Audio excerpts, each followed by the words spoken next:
Free. RSS ஒரு தீவிரவாதி அமைப்பு, அதுல எந்த சந்தேகமும் இல்ல, அது அழிக்கப்பட வேண்டிய அமைப்பு.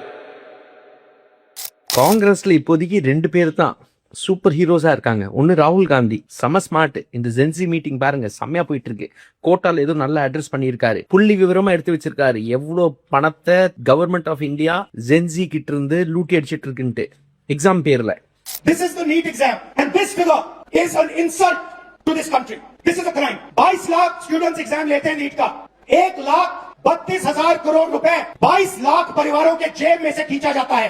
22 लाख लोग एक एग्जाम के लिए एक साल में उतना पैसा देते हैं जितना हिंदुस्तान की सरकार अपने पूरे के पूरे एजुकेशन बजट में डालती है. ஒரு 5 எக்ஸாம்ல ஏதோ 1,31 கோடி 1,31,000 crores இவ்வளவு பணத்தை லூட்டி அடிக்குது நம்ம இளைஞர்கிட்ட, மாணவர்கள்கிட்ட. Second hero Priyank Kharge, Home Minister Karnataka. You have an opinion about Pakistan, you have an opinion about the economic affairs of the country, you have an opinion about the foreign policy of the country, you choose the national president of the BJP, you choose who should be in the cabinet of every state or in the central government, and yet you are not going to be accountable, yet you are not going to tell me who you are. Everybody knows who you are about RSS, but nobody knows what they are, who they are. Continue the great work you are doing. If you are the world's largest NGO, if you are so influential politically and socially, please show me your papers. I want details of the office bearers and the authorized representatives, the sources of donations, contributions and income, details of the expenditure and assets.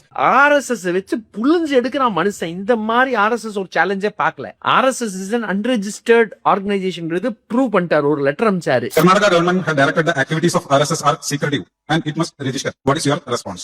I don't need to respond. There are so many unregistered things going on. And we are not secretive, we are working on open ground. Doesn't need any restriction. Hindu Dharma is not registered. Many things are not registered. Those who want to have funds from the government, they require registration. That has to be there. Government knows Sangha is there. So government knows. They banned RSS, that means they knew RSS is there. RSS is recognized. Over 100 years, nobody told us that you must register. மோகன் பாகவத் வளர்றான் மனுஷன், வளர்றான். அப்படி எங்களுக்கு தேவையில்லை, நாங்க ஓப்பன்ல தான் இருக்கோம், கவர்மெண்ட்டுக்கு தெரியும்ல நாங்க இருக்கோன்ட்டு. அடையே முட்டா பயலே மோகன் பாகவத், எவ்வளவு முட்டாள்தனம் உனக்கு. Every organisation must be registered.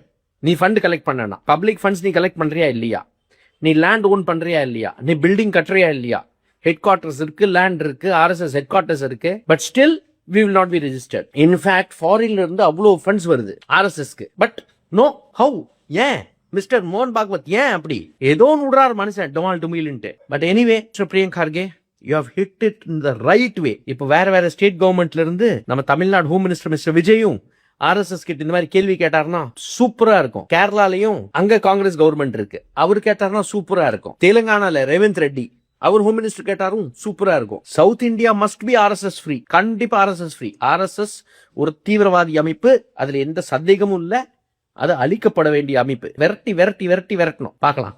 நன்றி.